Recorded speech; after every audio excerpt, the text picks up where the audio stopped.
Muy buenas noches, tengan todos ustedes bienvenidos a esta hora estudiando las Escrituras con su servidor, el pastor Guillermo López, quien les da la más cordial bienvenida. Agradecemos su sintonía a esta hora. Gracias a Dios por permitirnos una vez más estar aquí. Le invito a que comparta este video ahí con sus contactos, ahí para que juntos podamos estudiar la palabra del Señor en esta noche. Hoy tenemos una enseñanza muy buena. La verdad, es una palabra que Dios puso en mi corazón compartir con ustedes, y el tema trata acerca de la gracia. Vamos a hablar hoy acerca del tema, la verdad acerca de la gracia. Será nuestro tema el día de hoy. Y antes que nada, pues quisiera que iniciáramos con una oración. ¿Qué le parece? Acompáñame con una oración en esta preciosa noche. Vamos a orar al Padre en el nombre de Jesús. Te damos gracias, Dios mío, por permitirnos una vez más estar aquí. Señor, gracias por los medios de comunicación, Señor, porque a través de ellos se hace posible que podamos llegar a muchos lugares, podamos, Señor, llevar tu palabra, Señor, a lugares inimaginables, Señor, a través de las vías del internet, Señor. Gracias, Señor, porque podemos ocuparlo para tu honra y tu gloria, Dios. Te pido que esta palabra, Señor, pueda hablarnos a nuestra vida, afirmarnos en tu palabra, conocer más acerca de la gracia que tú has derramado sobre nosotros, Dios. Vemos sabiduría, entendimiento, revelación en tu palabra en esta preciosa noche. En el nombre de Jesús, gracias, Señor. Amén y amén. Bien, pues quiero invitarle que usted me acompañe a la epístola a los Romanos. Vamos a la epístola de los Romanos, capítulo 6, y vamos a estar leyendo ahí 2 versículos en esta noche. Vamos a leer Romanos 6, versículo 1 y 2. ¿Ya lo tiene? Bien, pues si ya lo tiene por ahí, acompáñeme, lo voy a leer y usted me sigue allí en donde quiera que usted se encuentre. Y leemos la palabra del Señor. Dice: ¿qué pues diremos? ¿Perseveraremos en el pecado para que la gracia abunde? Es una pregunta que el escritor de la epístola a los Romanos, que es considerada esta epístola para los romanos por medio del apóstol Pablo, dice: ¿qué pues diremos? ¿Perseveraremos en el pecado para que la gracia abunde? Versículo 2 dice: en ninguna manera. Esta es la respuesta al versículo 1. Porque los que hemos muerto al pecado, ¿cómo viviremos aún en él? La pregunta, ¿verdad?, es clara en este versículo 1. Dice: ¿qué pues diremos? ¿Perseveraremos en el pecado para que la gracia abunde?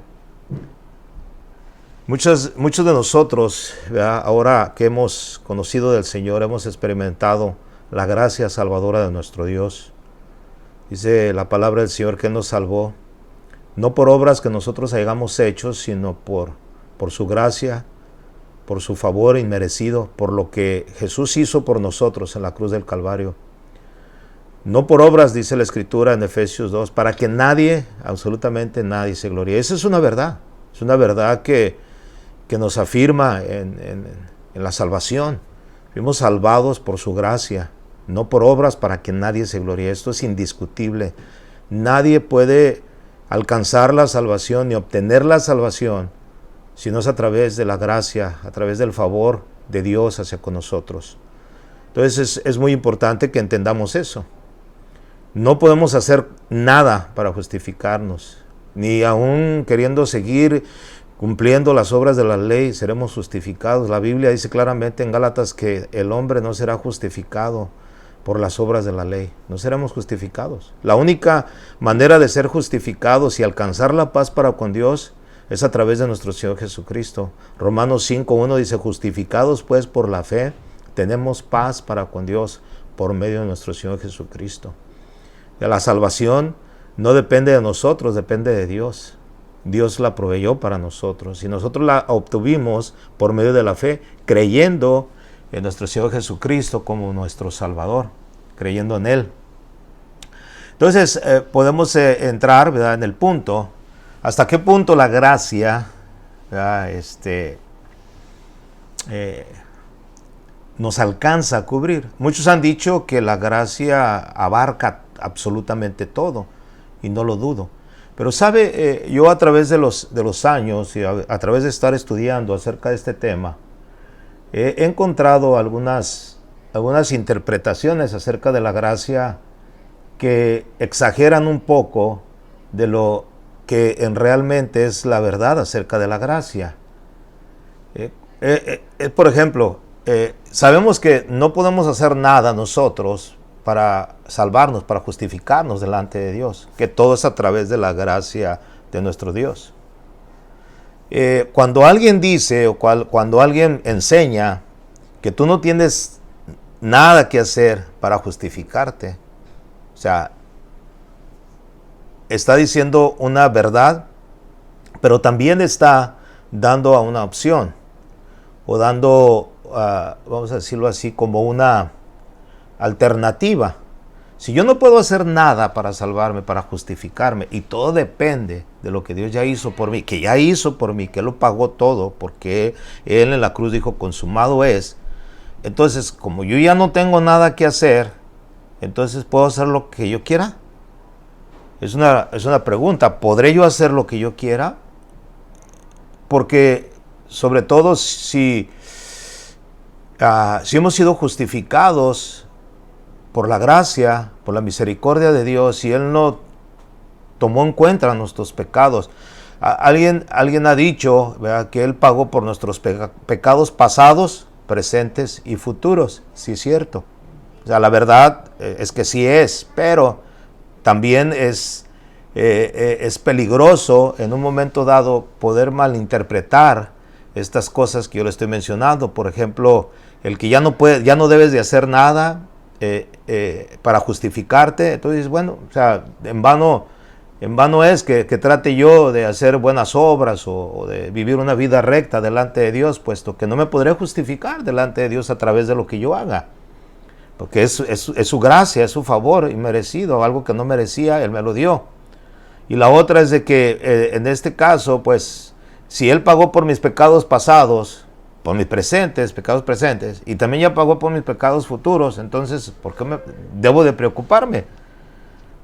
Eso es lo que en un momento dado nos lleva a reflexionar en el sentido de malinterpretar la gracia de Dios sobre nosotros. Cuando Pablo hace esta pregunta, ¿qué pues diremos?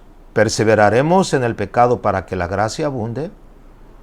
Es referente a que había una actitud así entre los hermanos ahí en Roma, puesto que ellos entendían que habían sido justificados por la fe. Entonces ellos decían, bueno, donde abundó el pecado, donde abunda el pecado, sobreabunda la gracia. Y hay algunos predicadores que dicen eso, que hacen decir, bueno, donde abunda el pecado, sobreabunda la gracia, o sea, hay más gracia que pecado. Hace algunos 2-3 años yo escuché a un maestro, bueno, entre comillas, maestro de las Escrituras, que decía que la gracia es tan inmensa, o sea, es tan profunda, tan inmensa, tan grande, tan protectora, dice él, que aún, escuche bien lo que le voy a decir, que aún en el tiempo de la gran persecución, cuando se estén persiguiendo a las personas para marcarlas con el sello, ¿verdad?, con el sello de la bestia, dice aún que aquellos que se lleguen a marcar con el sello de la bestia, va a haber tanta gracia que esa gracia los va a salvar, aún estando marcados con el número de la bestia. Y eso es totalmente falso, porque la Escritura dice en el libro de Apocalipsis, de Revelaciones, que una vez que seas marcado, ya estás condenado, a no ser que te maten, y por esa razón, por no dejarte marcar, vas a alcanzar la misericordia de Dios y serás salvado, aunque serás decapitado, serás muerto.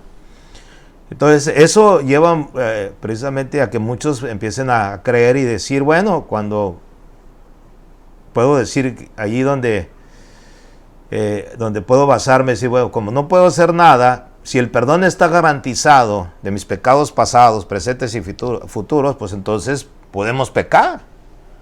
Por tanto, entonces pues pequemos. Eso podríamos pensar. Y así piensan muchos, así piensan mucho. Incluso he escuchado a predicadores que han dicho, cuando Cristo venga por su iglesia, Dice, ¿a quién va a encontrar él sin pecado? Todos vamos a estar de alguna manera batallando con el pecado, porque el pecado batalla con nuestros miembros cada día, y eso es cierto. Pero no quiere decir que estamos practicando el pecado, estamos batallando, estamos luchando. Y él decía, no, pero vamos a ser encontrados en pecado, pero aún así, como fuimos escogidos, como fuimos elegidos por él, pues nos va a llevar con él. Y esto, vuelvo a repetir, abre puertas para que una persona, un creyente que crea en la gracia y diga, bueno, pues como no tengo nada que perder, ni nada que ganar, porque todo me lo dio el Señor, pues voy a vivir como quiera. Y no es así, la respuesta la da Pablo ahí. ¿Qué pues diremos? Perseveremos en el pecado para que la gracia, o sea, la gracia salvadora de Dios abunde en nosotros. En ninguna manera, dice Pablo, en ninguna manera. O sea, la respuesta es no, de ninguna manera. ¿Por qué? Porque los que hemos muerto al pecado, usted y yo morimos al pecado, dice la palabra del Señor que morimos al pecado y vivimos para la justicia. Una vez que hemos muerto al pecado, ¿cómo viviremos aún en él? Entonces, no hay opción como para poder seguir pecando, por el simple hecho que hay gracia, que hay suficiente gracia para salvarnos. No, hermano, no malinterpretemos eso. No malinterpretemos, porque ahí es donde caen muchos en el error de vivir como quieran. Al cabo no puedo hacer nada acerca de mi salvación. Y cuando uno trata, o sea, uno como persona sabe que uno tiene que esforzarse para permanecer en los caminos del Señor, de guardarse, de abstenerse, de hacer muchas cosas. Este tipo de personas que creen o son, ¿verdad?, creedores de la doctrina de la gracia, empiezan a decir, son bien religiosos, hay libertad en Cristo, nosotros somos libres y Cristo nos hizo libres, y empiezan a vivir una vida, como dicen ellos, libres. Pero Pablo claramente dice en Gálatas que no usemos la libertad, ¿verdad?, para caer en el libertinaje, en el desenfreno, en el de pecar. No podemos, o sea, confundirnos en este punto. Necesitamos entender verdaderamente si la gracia del Señor nos ha salvado. El favor inmerecido, algo que no merecíamos, Cristo, ¿verdad?, pagó con su vida por nuestros pecados. Pero no podemos seguir pecando, no podemos vivir pecando para que esa gracia siga abundando cada día. Algunos dicen, bueno, yo peco ahora y al rato me arrepiento. Eso ya es pecar deliberadamente, y eso es un peligro, porque la misma Biblia dice en Hebreos que el que peca deliberadamente, habiendo conocido la verdad, ya no queda más sacrificio. Ya no hay más sacrificio, sino una horrenda expectación de juicio, de fervor de juicio que ha de devorar a los adversarios. O sea, ya no hay otro sacrificio, porque el sacrificio de Jesús fue una sola vez y para siempre, para borrarnos y limpiarnos nuestros pecados. Pero a partir de allí nosotros tenemos que vivir una vida conforme a la voluntad de Dios, agradándole a Dios en todo. No dejarnos llevar por esas doctrinas, ¿verdad?, de la gracia que te dicen, tú puedes vivir la vida como tú quieras. O sea, ya Cristo lo hizo todo por ti. Oh, no, ese es un error muy grande. Entonces, tenemos que ir a la Escritura. Por eso mi tema de hoy es la verdad acerca de la gracia. Entonces, muchas veces cuando nos esforzamos a tratar de vivir una vida agradable a Dios, y la gente, los creyentes, sobre todo los que profesan esta doctrina de la gracia, empiezan a decir, no, son religiosos, y si decimos, ¿verdad?, guárdate en santidad, vive en santidad, porque sin santidad verá al Señor, y todas esas cosas, empiezan a decir, no, el que santifica es Dios, y Él ya nos santificó, y ya fuimos lavados, y bueno, hay una mala interpretación de todas estas cosas, porque la gracia tiene dos partes. Tiene la parte que nosotros entendemos que es la fe salvadora, pero también tiene otra parte que es lo que yo quiero llevarlo. Acompáñeme ya a Tito capítulo 2, por favor, al libro de Tito. Acompáñeme a Tito.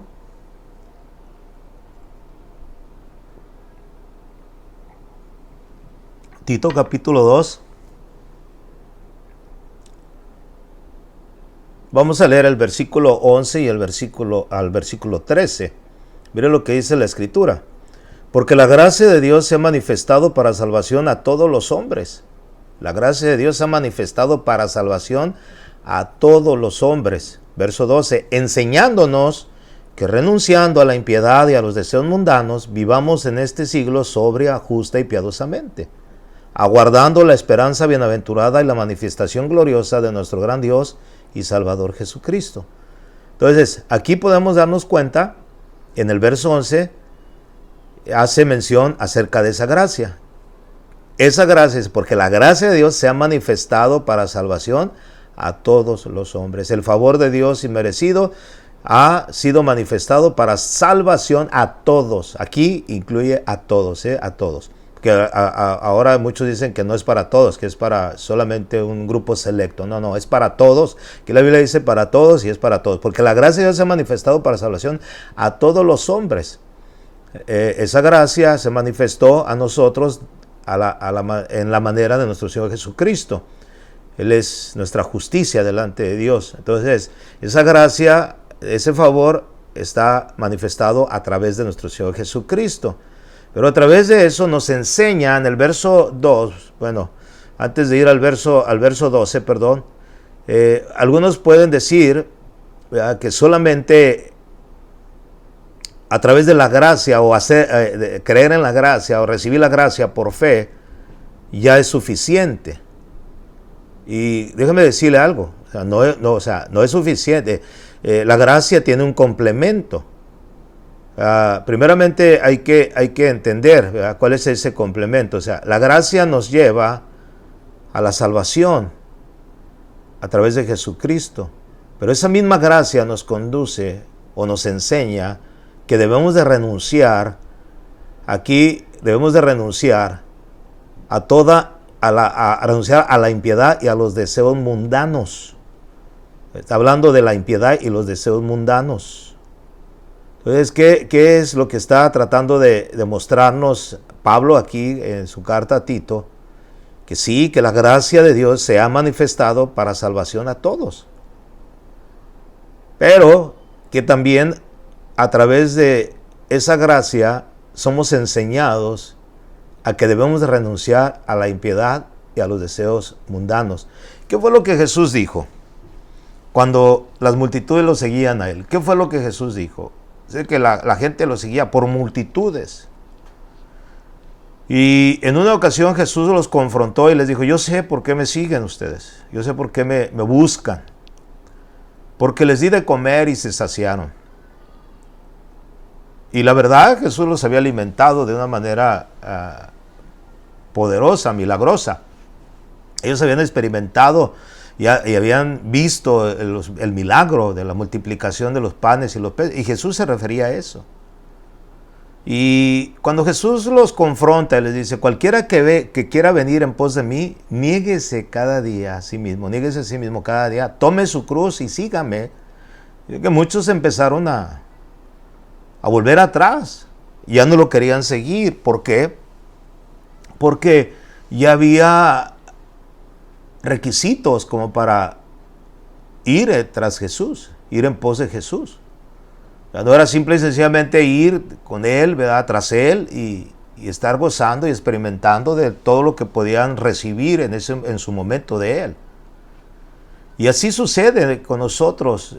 Cuando yo conocí del Señor, yo supe a través de estas enseñanzas que verdaderamente yo no podía hacer nada para salvarme, no podía hacer nada para justificarme, que mi salvación y mi justificación estaban en Jesucristo a través de su sacrificio que Él había hecho por mí. Pude entender eso, pero no me quedé ahí, no me quedé simple y sencillamente en creer, bueno, pues ya Él pagó por mí, pues ya, yo lo creo y lo apropio. Hay personas que se han ido a un extremo pues, bastante extenso acerca de la gracia, que ahora hay este tipo de creyentes se llaman los seguidores de la supergracia. O sea, la supergracia va super más allá de la gracia. O sea, hacen cosas que ellos piensan que no afecta o que no influye en su verdadera fe, en la fe que uno debe de profesar, cuando verdaderamente se ha dado cuenta que la fe salvadora se ha manifestado en nuestras vidas, pero no nos permite o no nos da la licencia como para seguir pecando. No sé si usted se recuerda, pero hubo un hombre de allá del país de Puerto Rico, que empezó a profesar la supergracia. José de Jesús Miranda era su nombre. Este hombre tenía inmensa, una multitud de seguidores, pues que su enseñanza acerca de la supergracia decía, no, nosotros podemos vivir la vida como queramos. Incluso los miembros de su iglesia o de su grupo le venían y le daban regalos a él, le decían, tenga pastor para que se vaya a disfrutar a Las Vegas y allá, ¿verdad? Vaya, apueste y haga lo que usted quiera, que acabo somos salvos por gracia. Este líder llegó a tal grado de que decía, si ustedes se tatúan el número de la bestia, los 3 seises, no hay ningún problema. Y muchos de sus feligreses, ¿verdad?, seguidores de él, se marcaban. A supergracia, decían ellos, no, o sea, creemos en Jesús, Él ya nos salvó. Qué erróneo, ¿no? O sea, qué erróneos, porque Dios en su momento trajo juicio sobre esta persona, porque esta persona en poco tiempo le pegó una enfermedad mortal que lo acabó con su vida. Y se acabó. No sé si todavía sigan este grupo, sigan estas enseñanzas vigentes en algunos que las siguen practicando. Pero no es allí, o sea, no podemos caer en esa creencia que ya no necesitamos hacer nada. Sí, tenemos que hacer muchas cosas. Lo primero que dice aquí en el verso 12, ¿verdad?, es renunciando a la impiedad. Entonces vamos a ver qué significa, ¿verdad?, enseñándonos. Esa palabra me gusta mucho, enseñándonos. ¿Qué significa la palabra enseñándonos que utiliza el apóstol Pablo aquí a Tito? Significa entrenar a alguien como a un niño. O sea, en su definición, en la palabra griega, eso da a entender, entrenar a una persona como a un niño, como se entrena a un niño. Como dice la Escritura, ¿no?, en Proverbios, instruye al niño en su camino, y aun cuando él fuere grande no se apartará de él. En Proverbios 22:6. Eso es lo que da a enseñar. También significa se define como enseñar a tomar conciencia de lo que es bueno. Es muy importante que nosotros sepamos qué es bueno y lo que es malo. Dios nos dice en su palabra, ahí en el Antiguo Testamento, que Dios nos ha enseñado lo que es bueno, lo que pide Dios de nosotros. Amar justicia, ¿verdad?, humillarnos a nuestro Dios y algunas cosas que nos pide. Entonces, nosotros tenemos que ser enseñados en lo que Dios demanda de nosotros. Entonces, agregándole, o más bien añadiendo en este concepto, o sea, no como para justificarnos, sino dentro de la misma gracia nos enseña que una vez que la gracia se ha manifestado en nosotros y nosotros renunciamos a la impiedad, por eso es que tenemos esa justificación delante de Dios. Somos justificados pues por la fe, tenemos paz para con Dios. O sea, la palabra tenemos paz para con Dios significa que nos hemos reconciliado con Dios, que estamos a cuentas con Dios. Y que las culpas de nuestros pecados pasados, en el momento en que nosotros le rendimos nuestra vida a Jesucristo, quedaron saldadas. El acta de los decretos que nos era contraria, conforme dice Colosenses, fue llevada en la cruz por nuestro Señor Jesucristo. Entonces ya tenemos esa paz con Dios, tenemos esa relación. Hemos renunciado a la impiedad, porque hemos creído a Dios, hemos creído en su Hijo, y ahora la gracia se manifestó a nosotros en la salvación. Eso nos enseña, renunciando. También la palabra, dice la palabra enseñándonos, encierra la idea de unos padres que dedican sus energías a dotar a un niño de sabiduría y amor, alimentarlo y disciplinarlo para que se convierta en alguien completamente dedicado a Dios. Eso es lo que está tratando de el escritor de aquí, Pablo, a Tito, que es una instrucción como la de unos padres que se dedican a capacitar a su hijo en sabiduría, amor, y alimentarlo y disciplinarlo para que se convierta en alguien completamente dedicado a Dios. Fíjese que eso es una de las tareas como padres nosotros tenemos hacia nuestros hijos, instruirlos en los caminos del Señor, enseñándoles cada día. Y cuando dice renunciando, esa palabra renunciando es una palabra que que nos lleva a tomar una decisión. Usted y yo tomamos una decisión, ¿renunciamos o no renunciamos? Cuando usted renuncia, está rechazando, está negando, está rehusando hacer tal o cual cosa. Entonces usted, por voluntad propia, usted está renunciando a seguir pecando. Por eso Pablo dice, perseveraremos en el pecado para que la gracia de Dios abunde. De ninguna manera. Ya renunciamos, ya negamos, ya rehusamos, ya no queremos. Es como abandonar algo voluntariamente. Voluntariamente. Por eso es que uno tiene que decidir desde ese momento, sobre todo a andar en una vida nueva, cambiar de amistades, de gente que en cierta manera en su momento influenciaron mal para nuestra vida, y ahora buscar. Yo renuncio a este tipo de vida y ahora me vengo a adaptar a la nueva vida en Cristo. Yo renuncio, yo soy el que tengo la obligación de cambiar. No todo se lo tenemos que dejar a Dios, ¿verdad? No, usted déjeselo a Dios y Dios, Dios dice apártate del mal, ¿verdad? Apártate del mal, que nosotros nos apartemos, que nosotros busquemos la salida, que nosotros busquemos la manera de ya no seguir haciendo las cosas que no le agradan a Dios, abandonar algo voluntariamente, desistir de algún empeño o proyecto o alguna idea que nosotros tenemos. También significa privarnos o prescindir de algo o de alguien. Ya no. Por ejemplo, yo era codependiente del alcohol. Desde los 13, 14 años me convertí en un alcohólico. Casi todos los días tomaba, tenía que tomar algo para andar bien. Yo era codependiente del alcohol hasta el día que conocí al Señor Jesucristo, conocí su palabra, creí en Él. En ese momento yo tomé la decisión de no volver a tomar. Yo renuncié y dije, no necesito eso. Conocí un mejor vino, que es el vino de la presencia de Dios, que me habla la Biblia. Y ahí yo tomé esa decisión. Yo dije, ya voy a prescindir del alcohol. Pensaba que no podía vivir la vida sin alcohol, que ese era ya algo que ya había tomado control de mi vida y era para siempre. Pero no fue así. Cristo vino y rompió mis cadenas y me hizo libre. Yo tomé la decisión de rechazar, bueno, me ofrecían y yo no creo que yo decía, bueno, pues cada vez el Señor me va a librar. No, yo decía, no, ya no quiero, ya no necesito eso. Eso es precisamente la palabra renunciando. Usted tiene que renunciar a todo aquello. Hay personas que vienen a Cristo, la gracia de Dios se manifiesta en sus vidas y después ellos siguen viviendo como antes vivían. Hay quizás un 30% de cambios en su vida, pero no un 100%. Hermanos, cuando nosotros experimentamos la gracia de Dios en nuestra vida totalmente cambia, se transforma.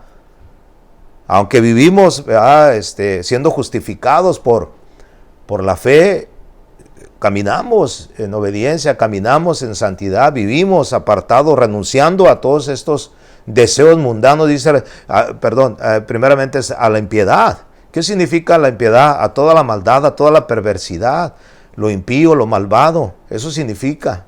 Entonces, a todo eso, todo lo malo, todo lo aborrecible, todo lo que hacíamos en la oscuridad, en tinieblas, ya no lo podemos hacer porque ya renunciamos. Ahora estamos en la luz de Jesucristo y su luz alumbra nuestra vida. Entonces ahí tenemos nosotros que tomar esa iniciativa de nosotros. Algunos dicen, no, pero es que usted no puede decidir ya, usted no tiene libre albedrío. ¿Cómo no? ¿Cómo no tenemos libre albedrío? Si no tuviéramos libre albedrío, entonces Dios no nos hubiera dicho, pongo delante de ti la vida y la muerte. Él nos hubiera dicho, como no vas a poder decidir, yo tengo que decidir por ti. Imagínense el pensar que no tenemos libre albedrío, que no podemos escoger. Eso nos lleva a pensar y a decir, bueno, entonces, ¿quién decide por mí? Y usted va a decir, bueno, Dios es el que decide quién se va a salvar y quién no se va a salvar. Ahora, el deseo de Dios es que todos se salven. Ahora, si así fuera, que Dios a unos ya los puso para condenación y a otros para salvación, entonces los que van a ser condenados, ¿por qué van a ser juzgados? ¿Por qué tienen que ser juzgados si ellos no decidieron? Una persona que que toma decisiones por hacer algo y lo hace mal, violando las leyes, es llevado a la corte, es llevado al juez para aclarar la situación, para recibir una condena. Pero si esa persona se ha dado tal grado, o sea, tocando este punto, que ha habido personas que no están bien de sus facultades mentales y no se les puede juzgar. No se les puede juzgar porque no pueden coordinar su pensamiento. O sea, se les tiene que comprobar, claro, hay un examen médico y todo eso. Entonces no se les puede juzgar, a veces se les indulta, o sea, se les quita la culpabilidad porque no razonaban. O sea, si nosotros no razonamos en el concepto de decidir por Dios, porque muchos dicen, no, es que tú vas a decidir mal siempre. Entonces, o sea, decida mal o decida bien, a eso me corresponde a mí. Porque si le corresponde, o sea, en este punto solamente a Dios, entonces cuando yo, en dado caso, vaya a juicio, y luego decía a Dios, pero yo no pude decidir. Y a lo mejor es, no, pero yo decidí por ti porque es a decidir mal. O sea, no es así. O sea, no nos hagamos, dice alguien por ahí, no nos hagamos enredos. Seamos cuerdos y pensemos verdaderamente. Si usted es de las personas que piensan o creen que no hay libre albedrío, que no tiene libre albedrío, entonces usted no sabe qué va a decidir. Usted no puede decidir por nada. Si hay libre albedrío. Si no, ahí dice la palabra del Señor que ancha es la puerta que lleva a la perdición y angosto el camino que lleva a la vida. Entrar por la puerta angosta, dijo Jesús. O sea, nos dice, entren por la puerta angosta y no entren por la puerta ancha. O sea, ¿a qué estamos hablando? O no estamos entendiendo o nos queremos hacer como que no entendemos y abusamos de la gracia. Entonces, ¿cómo compruebo verdaderamente que soy salvo por la gracia? Bueno, y me doy cuenta que ya no vivo, ¿verdad?, en la impiedad y mucho menos en los deseos mundanos. ¿Qué son los deseos mundanos? Pero aquí esa palabra deseos mundanos viene de una palabra griega que significa los placeres terrenales, específicamente por lo prohibido por Dios.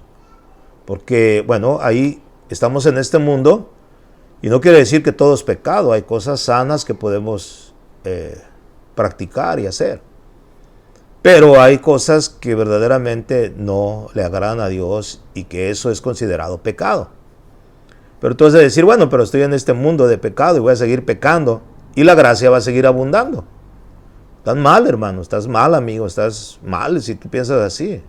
Entonces tenemos que darnos cuenta que debemos primeramente que renunciar a la impiedad y a los deseos mundanos.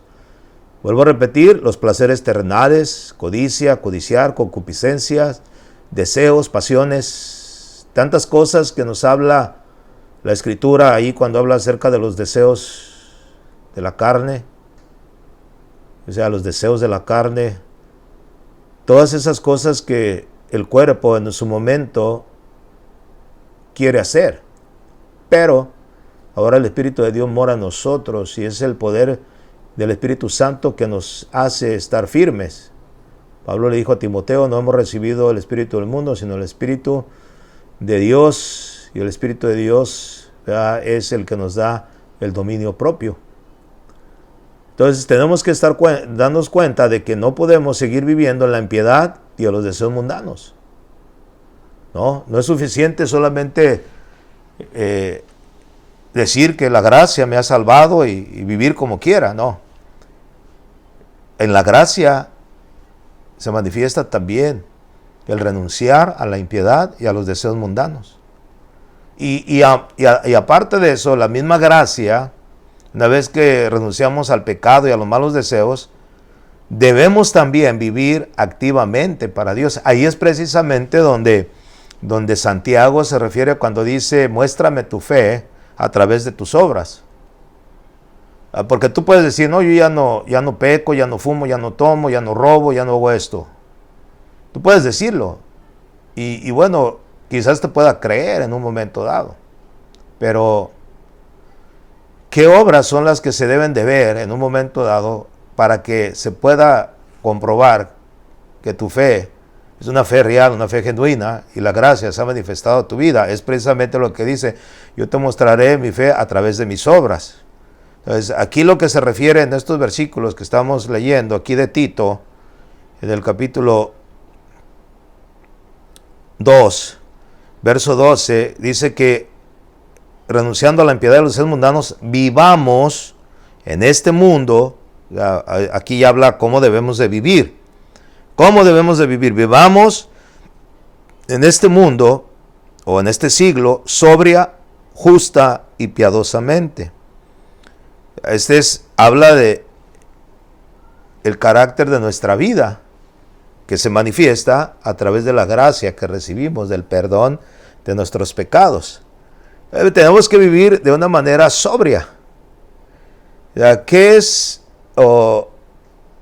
significa la palabra sobria? Bueno, antes que nada, lo contrario a sobria es ebrio. ¿Sí? Una persona ebria es una persona que está siendo controlada por los efectos del alcohol o de bebidas embriagantes o de cualquier droga, vamos a decirlo.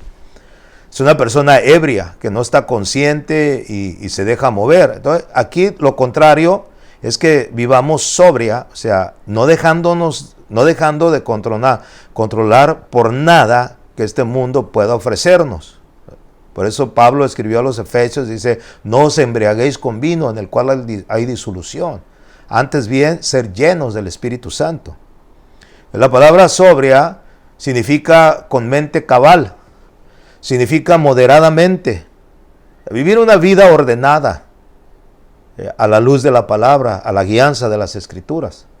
Eso es vivir una vida sobria, controlado por el Espíritu Santo, que Él ha hecho morar en nosotros. Por eso la Biblia claramente dice que los que son guiados por el Espíritu de Dios, ellos son hijos de Dios. Porque vivimos una vida en el orden, moderada, no inclinándonos a lo malo, caminando en el orden que Dios demanda de nosotros. Eso significa la palabra sobria. Entonces, hay que entenderlo y empezarlo a vivir. Vuelvo a repetir, con una mente cabal. Por eso la palabra de Dios dice en Romanos 12:2, no lo busque, pero dice que presentemos nuestros cuerpos en sacrificio vivo delante de Dios como ofrenda, ¿verdad?, como culto racional, para que comprobemos cuál sea la buena voluntad de Dios, agradable y perfecta para nuestra vida. O sea, esto significa o quiere decir que una vez que nosotros le entregamos nuestra vida a Él, nuestro ser como un sacrificio vivo, nuestro cuerpo, podemos renovar nuestra mente a través de la palabra, a través de las Escrituras, a través de la guianza del Espíritu Santo, y tener una mente cabal. Es por eso que Pablo de los Corintios dice que ¿quién entendió la mente del Señor y quién la comprenderá? Nosotros tenemos la mente de Cristo, o sea, tenemos una mente controlada por el Espíritu de Dios, tenemos una mente moderada, una mente cabal, o sea, no tenemos una mente ahí toda turbia. Acuérdense que a los que no obedecen a Dios, según Romanos capítulo 1, los entregó a una mente reprobada, o sea, esa mente que no se sujeta a la voluntad de Dios, que no hace la voluntad de Dios, la sujetó a una mente reprobada para que hicieran las cosas que ellos quisieran hacer. Entonces, no, los que verdaderamente hemos experimentado la gracia salvadora de Dios, caminamos en este mundo sobria sobria y justa y piadosamente. Ya tenemos esa actitud hacia las cosas que antes gobernaban de nuestra vida. La palabra justa que se utiliza aquí en el verso 12 de Tito 2, que es enseguida de la palabra sobria, sigue la palabra justa. Aquí habla de carácter. Es un carácter adquisitivo. ¿Qué significa esto? Un carácter adquisitivo. Significa que por implacación de inocencia, a la cual nosotros fuimos presentados delante de Dios. Cuando nosotros fuimos presentados delante de Dios, en el momento en que le damos nuestra vida a Jesús, fuimos considerados justos. Fuimos catalogados sin culpa delante de Dios, inocentes, santos. Y la palabra santo significa apartado para Dios. En ese momento adquirimos ese equitativo, o sea, la palabra se me complica un poquito, que significa carácter ante Dios.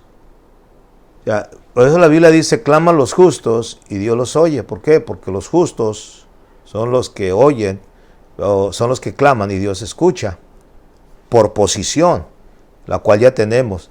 En otras palabras, al ser inocentes, al ser inocentes, antes de ser culpables, fuimos llamados inocentes, se nos justificó y por eso somos justos. Él es el que justifica, el que también condenará, el que también hablará. Entonces, en este punto, yo como persona he renunciado a la impiedad, a los deseos mundanos, empiezo a vivir una vida sobria, con una mente cabal, una mente moderada, con una actitud buena hacia Dios, camino tratando de obedecer. Vuelvo a repetir, no son actos en los cuales yo me puedo apoyar para salvarme, para alcanzar mi salvación, porque la salvación no es así, es a través de la gracia por medio de la fe, pero es el resultado de esa gracia que me hace vivir así, sobria, justa, soy justo, y agrega la palabra piadosamente. Aquí agrega esa palabra piadosamente. ¿Qué significa vivir una vida piadosamente? ¿Qué significa esta palabra? Bueno, piadosamente significa caminar a la luz de la verdad, a la luz de la palabra. Significa vivir una vida en paz. Dice que en cuanto dependa de nosotros, debemos de estar en paz con todos los hombres. Dice la Biblia en Hebreos, buscar la paz con todos y la santidad sin la cual nadie verá al Señor. O sea, es vivir piadosamente. Vivir no en conflictos, no en situaciones que no nos incumbe. Vivir una vida, vamos a decirlo así, ejemplar en este mundo como hijos de Dios. Somos la luz del mundo. Somos la sal de esta tierra. Como tales tenemos que vivir. Tenemos que nuestra luz, la luz que está en nosotros, que es la luz de Cristo, la que alumbra nuestras vidas y alumbra a todo hombre, alumbre a los demás, alumbra a los que están a nuestro alrededor. Somos la sal de la tierra, somos el que le damos sabor a esta vida, a este ciclo de vida que vivimos los cristianos. Somos los que debemos de ser antojables hacia los demás. Pero también la sal en el tiempo antiguo se utilizaba para aguardar la carne, sobre todo, para que no se echara a perder, ya que no existían los refrigeradores como hoy.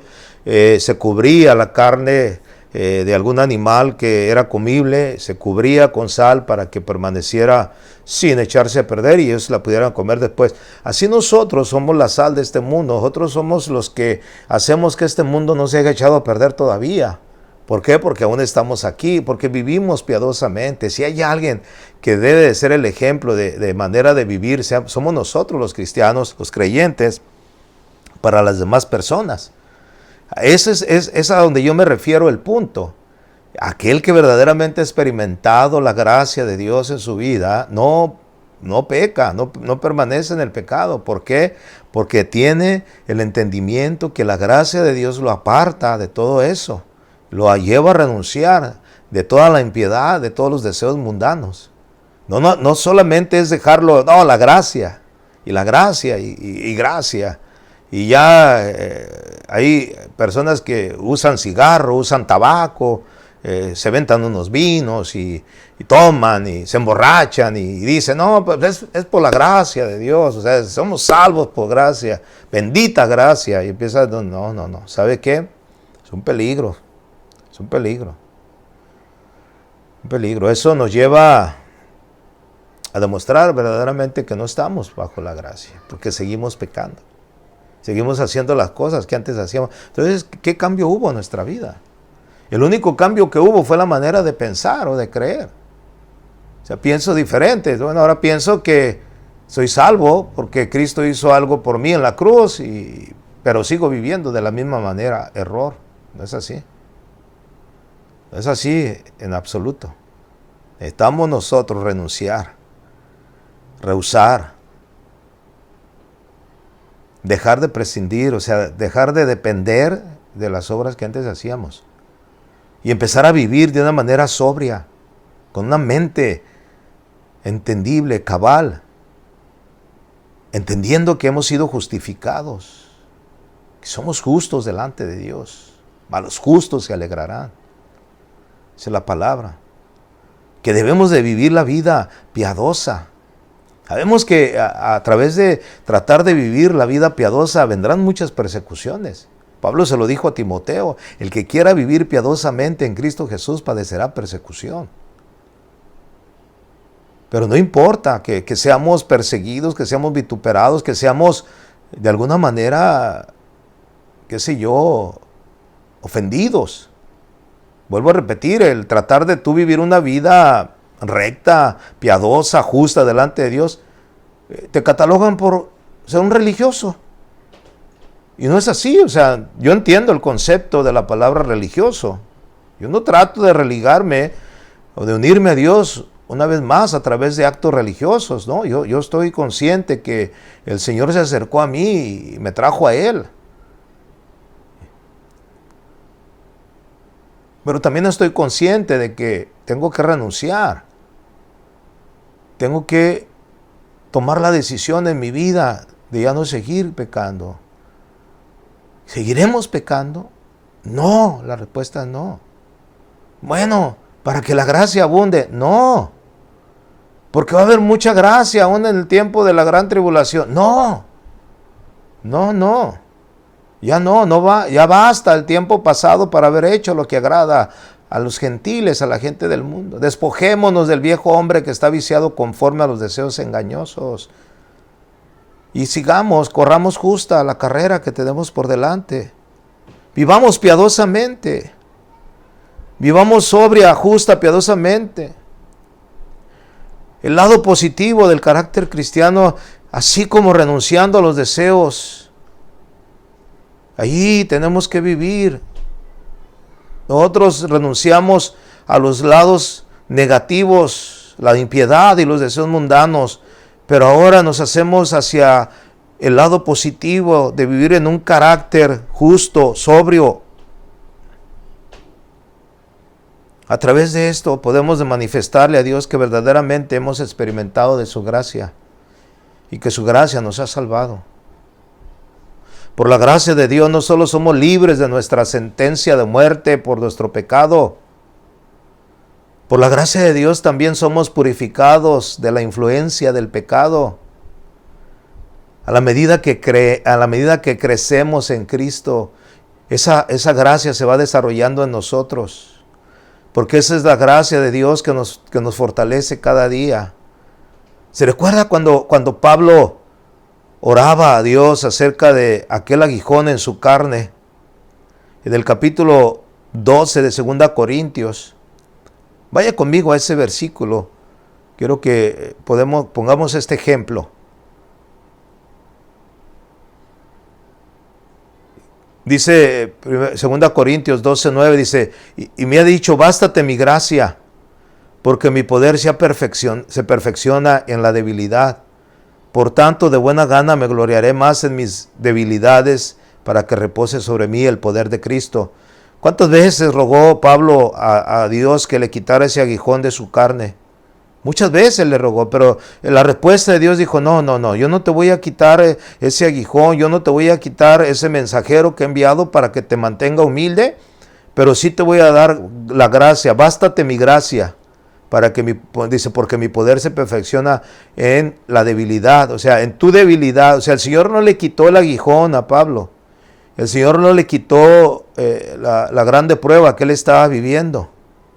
Le dio gracia, le dio suficiente gracia para mantenerse firme. Eso es precisamente lo que sucede con nosotros. La gracia nos salva a través de la fe, pero también esa gracia nos fortalece en medio de las pruebas, de las luchas, de las tentaciones. Es ahí donde nosotros nos apoyamos, no en nuestra fuerza, sino en su gracia, para sostenernos, para vivir una vida justa, piadosa, y piadosamente, sobria y piadosamente. Entonces ahí es donde nosotros podemos darnos cuenta que esa gracia no solamente es para salvarnos, sino para fortalecernos, para seguir viviendo, aguardando la esperanza, como dice Tito 2:13, aguardando la esperanza bienaventurada y la manifestación gloriosa de nuestro Señor Jesucristo y Salvador. ¿Qué significa esto? ¿Verdad? Estar a la expectativa, aguardando constantemente a la expectativa. Esto resultará para nosotros como un antídoto a las concupiscencias mundanas, esa esperanza que tenemos de que un día será manifestado Jesucristo, al cual no le hemos visto, pero un día le veremos, y se complementará nuestra salvación, porque nuestra salvación será manifestada en el día postrero. Entonces todo esto resulta como un antídoto para tomar fuerza, como Pablo, para soportar el aguijón, la gracia, el favor de Dios en él, la fortaleza. Así nosotros recibimos la fortaleza, el poder para guardarnos, para renunciar a las cosas del mundo, pero también nos estimula esa gracia de otra manera para vivir en este presente mundo conforme a como Dios quiere que vivamos.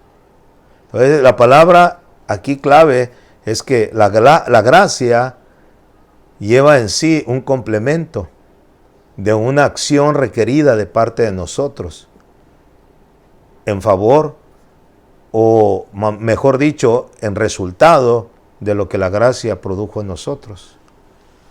Entonces, eso es lo que nos mantiene firmes en nuestros caminos hacia el Señor. Colosenses 1:5 dice, a causa de la esperanza que está guardada en los cielos, de la cual ya habéis oído por la palabra verdadera del Evangelio. La esperanza de la manifestación gloriosa.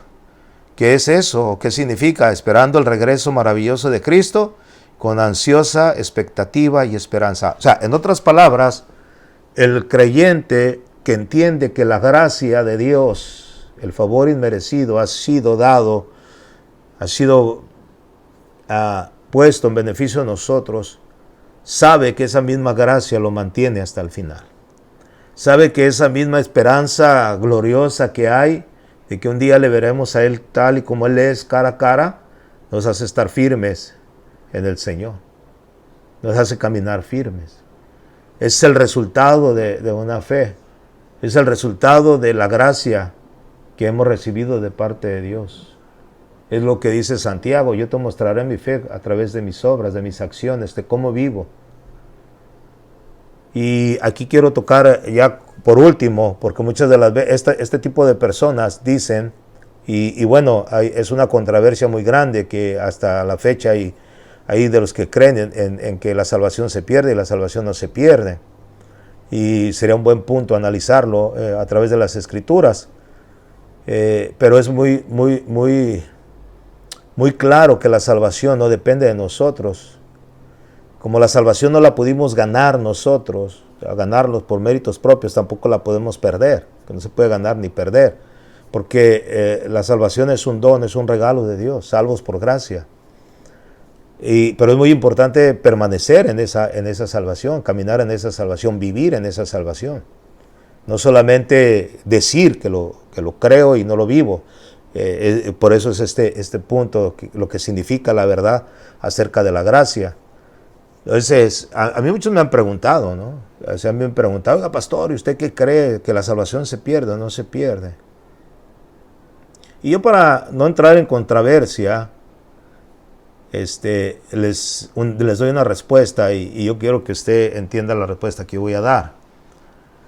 Si alguien me pregunta a mí, me dice, pastor, ¿usted cree que la salvación, usted puede perder la salvación?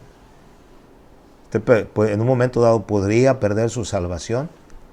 Vuelvo a repetir, como yo no la gané, tampoco la puedo perder. Porque es un regalo de Dios, Dios me lo dio. Pero el hecho de que Dios me lo haya regalado, no quiere decir que puedo vivir la vida como yo quiera. Entonces mi respuesta, cuando cada vez que me hacen esa pregunta, ¿usted cree que la salvación se pierde? Yo le digo, no, la salvación no se pierde, porque la salvación es de Dios. El que se pierde es uno, el que se pierde es la persona. La salvación nunca se va a perder. Pero yo vivo mi vida como si se perdiera en mi vida la salvación, que sé que no se va a perder, porque mi vida está segura en Dios. Y hay promesas, hay muchos versículos que avalan eso. Pero no vivo desordenadamente, no vivo haciendo lo que se me pega la gana, no sigo viviendo pecando, haciendo cosas que yo sé, porque sé, y hay convicción, que no le agrada a Dios. Y después de decir, no importa lo que yo haga, me voy a salvar. No. Yo sé que a Dios lo debemos de honrar en todo. Entonces yo vivo como si se perdiera, que al final yo sé que simplemente es un testimonio, el esfuerzo que uno hace para demostrar que tiene fe en Jesús. Entonces, ¿qué significa la verdad acerca de la gracia? Que no solamente creer en eso y seguir perseverando en el pecado, que al cabo la gracia va a abundar. No. De ninguna manera, porque usted y yo, los que hemos creído en Jesús, los que hemos experimentado esa gracia, hemos muerto al pecado. Por tanto, ya no viviremos en él. ¿Estamos de acuerdo? ¿Entendible? Para que no se deje engañar. Para que si alguien lo ve ahí esforzando, no te esfuerces. Por más que ores, por más que ayunes, por más que estudies la Biblia, por más que vayas a la iglesia, por más que ofrendes, por más que... No, eso de nada te va a ayudar. Y usted dice, es cierto. Y puede ser que sea cierto, no te va a ayudar. No te va a ayudar en la salvación. Pero sí va a demostrar, si tú haces todas estas cosas, si oras, si vas a la iglesia, si estudias, vas a dar el testimonio que verdaderamente estás caminando en la fe del Hijo de Dios, el cual te amó y me amó y se entregó a sí mismo por nosotros. Amén. Entonces quiero dejarte esto en esta noche. Espero que esta palabra haya sido de bendición para tu vida, que bendiga tu vida y comparte este video.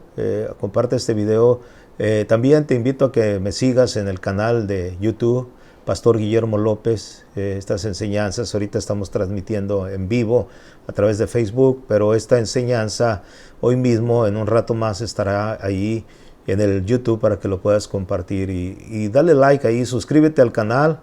Queremos alcanzar el máximo de que el canal de YouTube pide para que podamos transmitir en vivo. Cuando son canales nuevos piden cierto número de seguidores para que se pueda transmitir ya en vivo.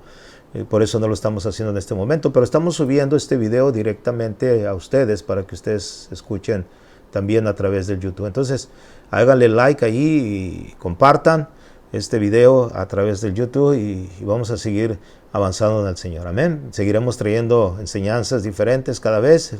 El próximo miércoles tendremos otra enseñanza que yo sé que también va a ser de mucha edificación. Por hoy quisiera orar en esta noche para ponernos en las manos de nuestro Dios. Amén. Padre, te damos gracias por este tiempo maravilloso que nos permite, Señor, a través de este medio llegar a muchos hogares, a muchas vidas.